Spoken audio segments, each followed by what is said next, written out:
aho mva mukagera nkuko nababwiye rero ngaha nkuko mwabibonye tugiye kumubwira surprise sister wanje by the way ntazibikira bibe ni mu gihe tumaze iminsi twakira mu gihe tumaze iminsi abantu benshi bahukana ingo ziko zirahukana abandi bagasambuka abaragira ibibazo ariko sister amaze mushikanje amaze imyaka 20 mu rugo rwiwe umushinga nawe rero rwazi kintu na kimwe aha tugiye kugira surprise urabona ibiseke rero bazi yuko tugiye gukora bazi ko tubatwaye muri mariage mama yabwiye ati turakeneye yuko tugenda muri mariage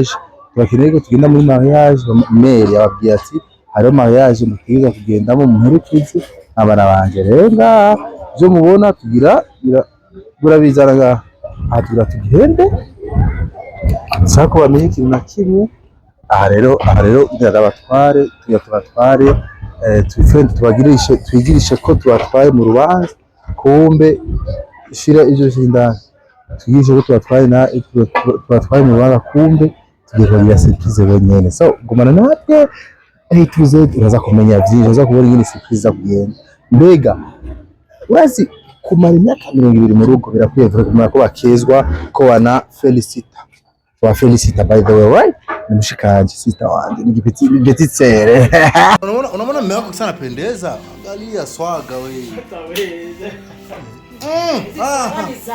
swaga zako ulikuwa huko nimempangia anajua nimemwambia atafa yes hata nimpigia simu niko nyumbani shoga acha wewe bofuna shavu baba shavu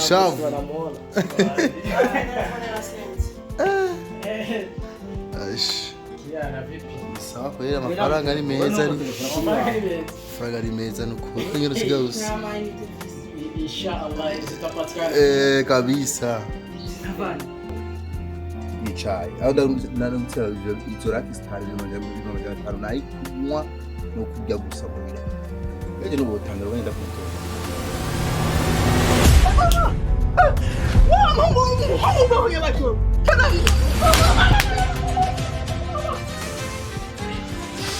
I'm sorry, man.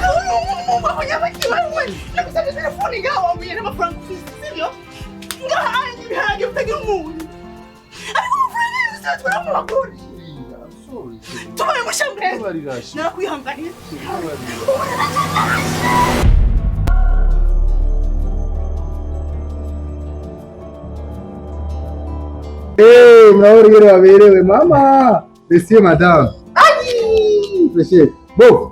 Yeah. Nshaka kumenya avara byose bijya gupangira style ko ndabura waberewe sana ukomeza jewe vraiment premier master ndayipangira cyangwa se ngayipangirwa n'umudamu wanje parce ananipe tunapendana sana kuko naramaze kumenyera style imbera arazi do style twe arazi style imbera kandi sero naho tuba tugiye na cyane ho ufite style zitandukanye rero afise kumbya ati kunchagura ati style naho tugiye niyo birajanye okay tuje kumuraba muraba da sasa utushaka kumenya wewe ubugana mufite abana bangahe abana batanu madam mwabonye gute na batandatu yarankusoye wa batandatu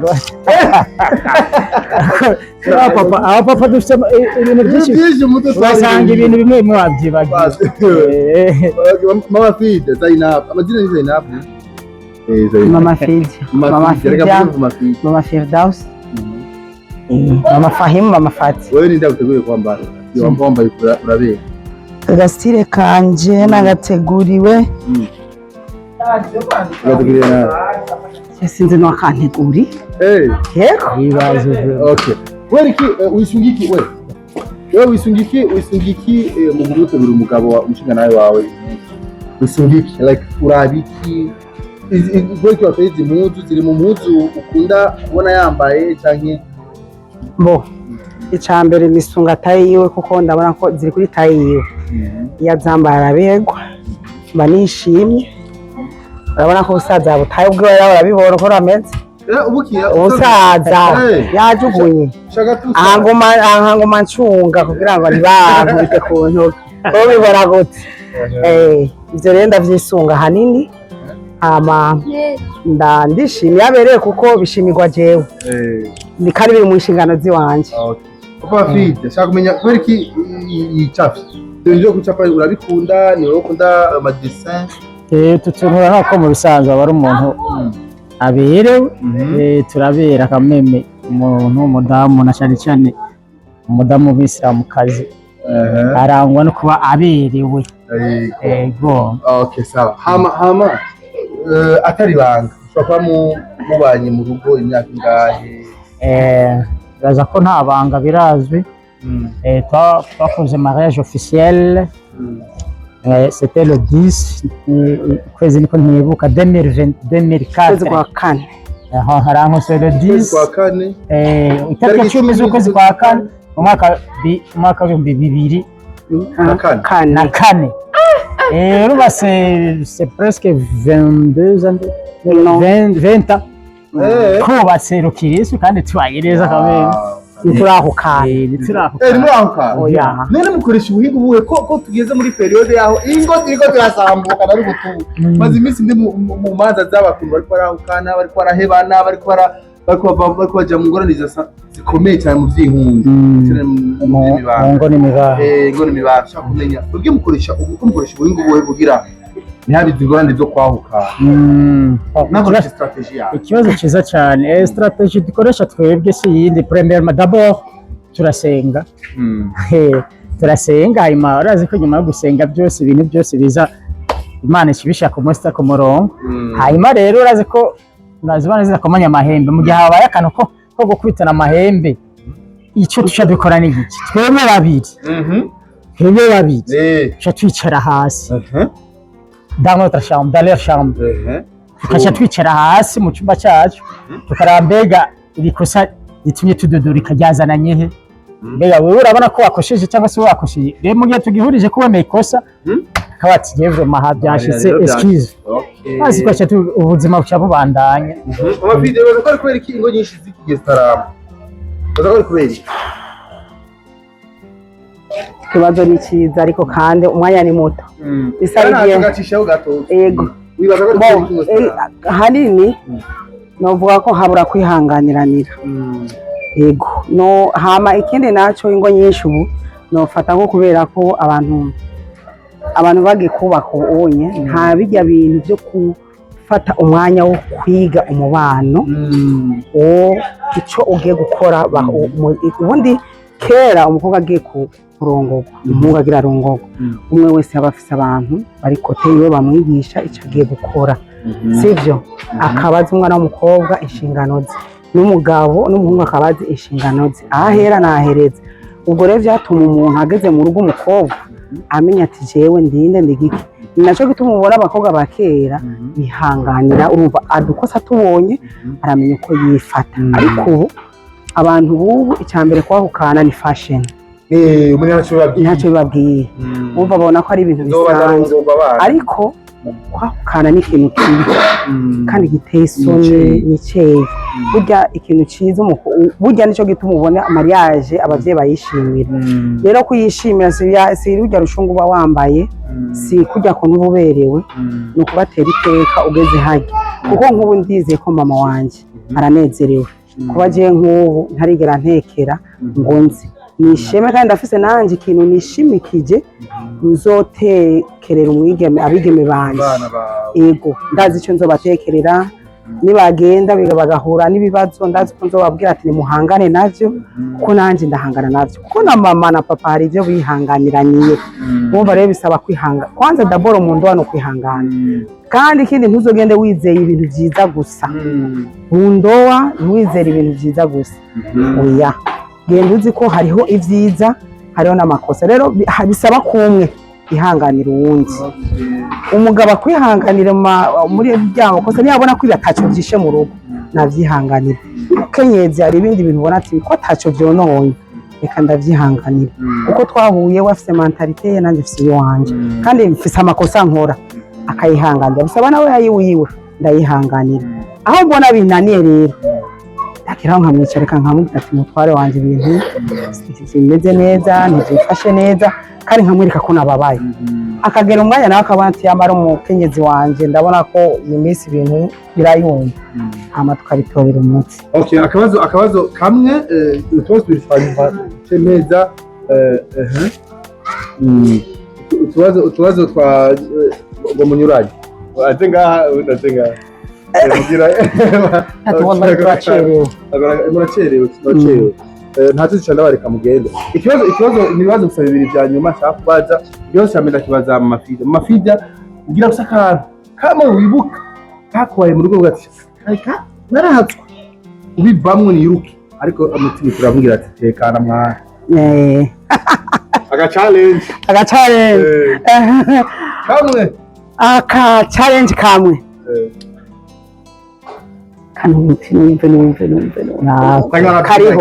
kariho mu rugo niko bura twa turabesha niko bura agacerenje kigeze kumva ko ndumva kumva yitushe cyane nibuka twari tuba muri Bubanza dupanze hama turicara n'umushinga ntaye wanje harano harakabare kubarabara usohotse harakabara haza umwigeme muremure ukunye yari yambaye hama yisize neza twicaranye rero umutware wanje nyine aricara turiko turaganira arahindukira aramuraba cyo gihe ndibuka ko ndashavura cyane cyangwa ndahaguruka rero mukurikire kubona kwa sura nziza cyo gihe kweri ndumva kumego mu mutwe nyene ndavuga kandi kweri navuze cyane ndababara nyene ndapanika nabwo mukurikire ko wabonye ko asumba iki ariko agera navuga ati ntaca asumba ndavuga ati haguruka rero mukurikire muraba nkande kweri cyo gihe panika cyane icyo kintu cyarampanikishije kweri.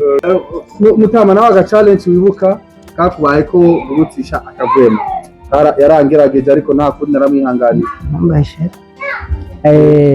challenge urazi ko ubu mumvugira ngo nakubeshere tekana ko mu ngo nyine usanga nuko nakubwiye ntazibona zidakomanya amahembe rero sinumva icyo navuga sinobaho byose ngo byagumye byera de ariko nyine usanga kaciyemo ko gushavuriranira nyine basha navuga ikintu kiba cyarabaye ntakiriho mugabo nta kintu kiba cyatumye cyari gutuma nimva ngo ndabivemo niruke urazi ko umuntu w'umugabo yamapambana uko biri kose byaba byiza byaba bibi wala ari kugira ushobora urugo uri umuntu w'umugabo uri umupapa mu rugo urafata ibibi ubonye ibibi ku mudamu ukabishira mu byiza ugakonsidera ko ibyo bibi tabaye no ubana neza n'umudana sino ugifatira ko kosa ngo rikanshakire mpani sanga n'imyaka ibiri tubonashika. Okay, shaka rero kumenya nakabazo ka nyuma yose tugenda kubera iki mutarakora navyite celebration cyangwa urubanza bwo gushimira Imana kuba mwarakuze imyaka 20 ko mutarakora urwo rubanza cyangwa muko murabyitegura cyangwa imeze gute? Bego urakoze kuba icyo kibazo urazi ko kira kintu cyose ni mu mwanya wacu niba tutarakikora peut-être dushobora kuba tutaracyumvira cyangwa se ugasanga ko tucitegurira. Okay, sawa none mwari mugiye kumbona amafreshera yose mada mwari mugiye ari kwaye mugabo ko ndabajanira nje ntacyo tujyaniranye uno munsi no kuri berekeje mama agiye mu rubanza yadusavye reko tumuherekeza umunsi nta birenge n'abakwe n'abara n'ibiki oya n'umukwe yego ni umuvyeyi urabizi ko umuvyeyi afise ukuntu we aba yiyumvamo hama twabimukore kandi ni surprise kuko yabitubwiye jewe yabimbwiye ejo mushinga nawe wanje nawe umengo yabimubwiye mu gatondo abimusaba kuko nawe arafite izindi gahunda ari kumva ko yemeye kuzerwa kuko ari umuvyeyi. Okay, yego sawa murakoze rero cyane hama mbananye mu mani bahini imyaka 30 yo kuba oya 30 dusabiye miki urumva tukuterangira 20 cyangwa 50 urumva ko muzamuriye turayishaka mbene sesanga. Bakunzi ba Isaac TV aho rero mubona twari hari mu joro turafata urugendo kugira tugende tuko turamutwara rero aho surprise za kubera urumva twabaye obligé ko tumuhenda kugira byorohe ko tumujana iwiwe twamubwiye ati tugiye guhitana umwana wawe kugira tujane mu rubanza twari kumwe jewe mama na mushikanje bandi ngaho mu muduga no gukora ku makamera n'inyegeje kugira ntabone yuko ndiko ndakamera amenye ivyari ivyo aho rero turagiye tugira udushike iwiwe ntihamenye ibigira bibe kabisa ko ingene twagiye kabisa ubona neza ko ari abantu twagomba tumubwira ati tugiye gutora umwana wawe nibaza kudufasha kudutwaza ibiseke twatwaye n'ibiseke so ivyo byose rero murabona yuko byari ibintu bisa neza n'ukuri gusa yarahaswe kubishakira yarahaswe kudufata ariko ntivyakunze surprise tu yarafashe reka murabe rero igende surprise yakifata ko je naciye imanuka muduga ndagenda imbere reka murabe rero uko aho turagaze ibiye murabona hajya niwe hari amatara ariko arakariya raba rero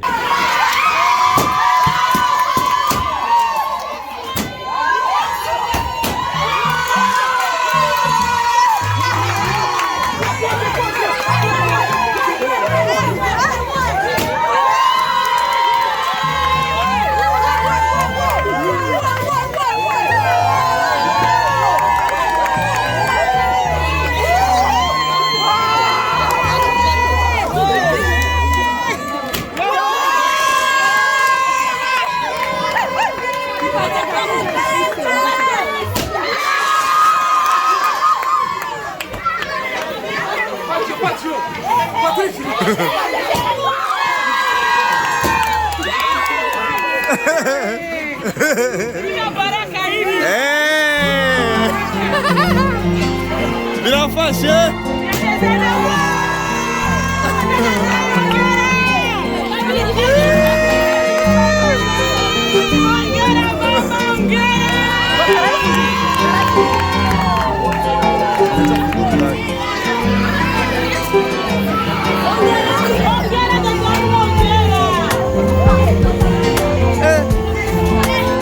imvura ikiye ibigwamwo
familia zetu watutie moyo kwa siku ya leo.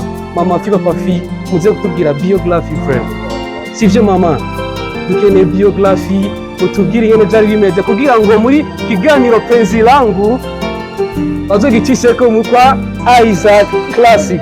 Kuno munsi no munsi udasanzwe, c'est le jour spécial 20 ans d'anniversaire. Aujourd'hui on va célébrer, on va avoir le plaisir de dire Allah. Aujourd'hui c'est le jour incroyable partout. Ici nous sommes ici pour célébrer ensemble. C'est 20 ans, c'est 20 ans de mariage. Félicitations Papa Fi, félicitations Maman Fi, c'est votre jour. Félicitations. Et vous êtes bienvenus, mesdames et messieurs, et la jeunesse. Aujourd'hui, il y a une grande cérémonie de 20 ans de mariage. Amashimesh Kuman.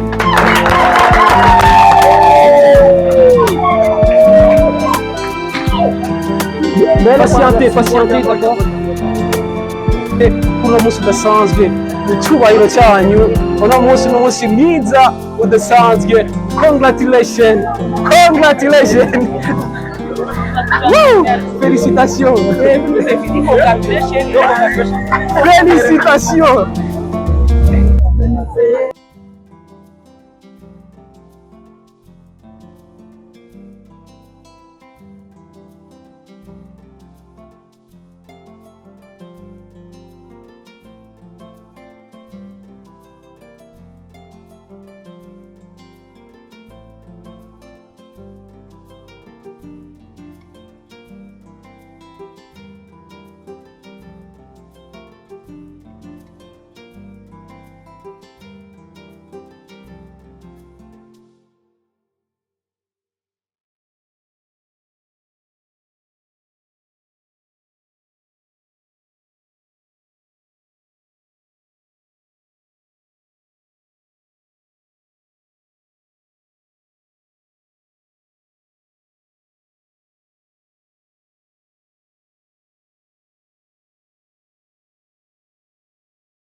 Dasanzwe kuno mugoroba tugeze umwanya mwiza kugira ngo bavuge ikiri ku mutima, cyane bishobose baduye iyo story baduye iyo story kugira ngo uno munsi mu kiganiro penzi langu kize kuhaca.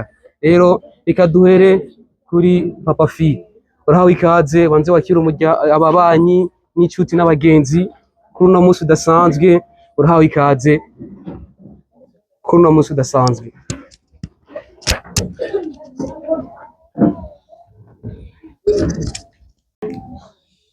Mbere ya byose mbanje gushima Imana rugira byose yatugeje hano, hanyuma nkongera ngashimira kandi namwe bantu ba bene data bavukanye batuye bacu abagenzi muyimvire kutugirira ka surprise nkaka. Rero muri make ubuzima burangwa na byinshi. Rero urugendo rwacu twatanguye n'umufasha wanje nkuko mwabibonye safe 20 tubana, nkuko mwabivuze ati sibya bose kandi iki gihe kiragoye, ingo zahuye n'ibibazo bitandukanye. Rero ugasanga utunaturiya turatumye urugo rutagenda neza ngo rumare imyaka tumaze. Rero muri make kuri twebwe n'ibyishimo d'abord, n'ibyishimo kuba tumaze imyaka 20 turi kumwe.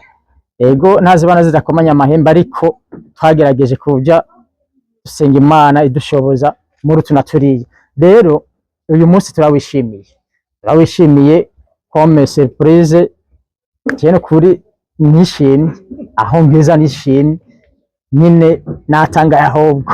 Rero kuri ubwo nashimye. Rero mu byaranze ubuzima muri imyaka 20 changamoto zagiye ziba nyinshi tunaturiya, ariko twakomeje kujya dusenga. Imana yadushoboje gushika no munsi ntawo bati ngo no buhinga yarushije abandi kumara ino myaka. daboro n'Imana yidushoboza, ariko kandi natwe twagiye turasenga kugira ngo uyu musafara wa maisha, urugendo twakoze na n'ubu tukiri, tugasaba ko Imana tubandanye tushoboza uru rugendo aho rugeze ubu ntiruhagarare, ahubwo rukomeze. Rero ni byinshi umuntu yovuga. Umushiri wanje nyine muri imyaka 20 n'ukuri twarabanye neza, mu byiza mu bibi twagiye tubana neza, naho atazibana zidakomanya amahembe, utugerageje utushatse kwitamo twasha twicara mu cyumba twebwe babiri n'abana n'abajene, inkumi n'imisore bari hano, ejo hirya y'ejo bashobora kubaka urwabo, inkebuzo nk'akagani nk'impanuro. Misi yose mu rugo iyo habaye gukubitana amahembe, iyo habaye kubwirana nabi, umuti inyishu ni mwebwe nyine babiri kuja hasi mukicara ala table, mukaja ku meza, nimba ari mu cyumba cyanyu mukicara mukabwira mbega aka gakosa kabaye katumye tugirana nabi, cyangwa se habi ivurugu kazananye he, mbega ninde ari mu ikosa, uwo bikagaragara ko naka ari ofisi ikosa, akemera ko ryakose ryamuturutse ko, agasaba mugenzi w'imbabazi kugira ngo urugendo murimo rubandanye neza. Rero utwo tuntu twagiye tuducamo, ariko Imana yagiye dushoboza gushika n'uno munsi ruma namarame n'amahoro, twarungutse abana, turafite abana ejo natuhijya ejo dushobora gusohora. Rero turishimye cyane, turishimye namwe mwadukoreye surprise nk'iyi, turabashimiye cyane bivuye ku mutima. Rero nibaza ko n'abarandiriye nagarukiza hano. Merci beaucoup.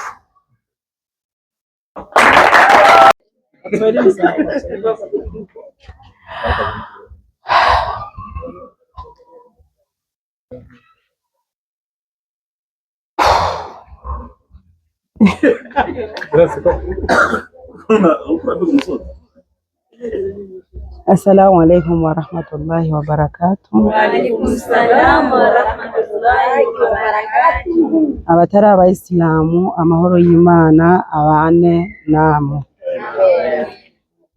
Yego, reka mbanze nshimire Imana yo yadushize mu kino kibanza, ndayishimire yampaye umuvyeyi w'akarorero, ndayishimire yampaye ibibondo, impa inshuti, kuko uyu munsi kuri je ni umunsi uhambaye, ni umunsi ntazibagira mu buzima.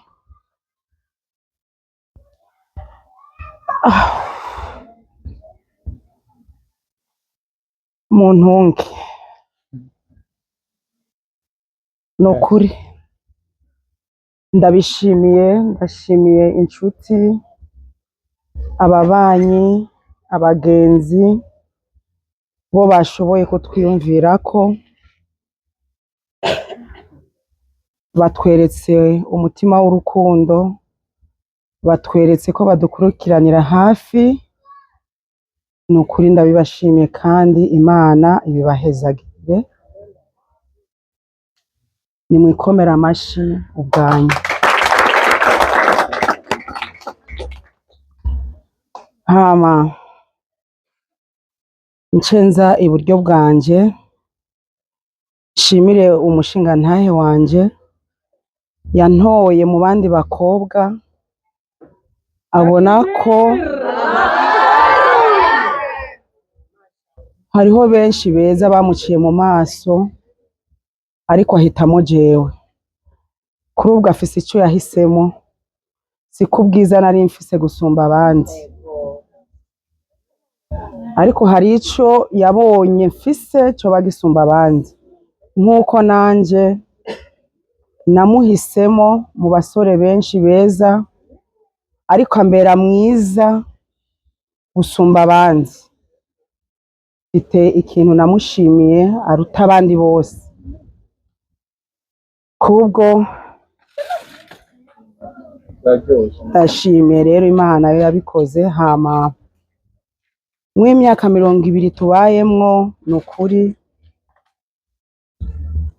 twabaye mu vyiza tuba no mu mubabaro kandi kubwo twaciye muri vyinshi jewe n'umutambukanyi wanje umushingantahe wanje jewe n'umushingantahe wanje ni birebire ntawe uvuga ngo biheze ariko gato kugira ngo abigeme bari ngaha ndabaha umuti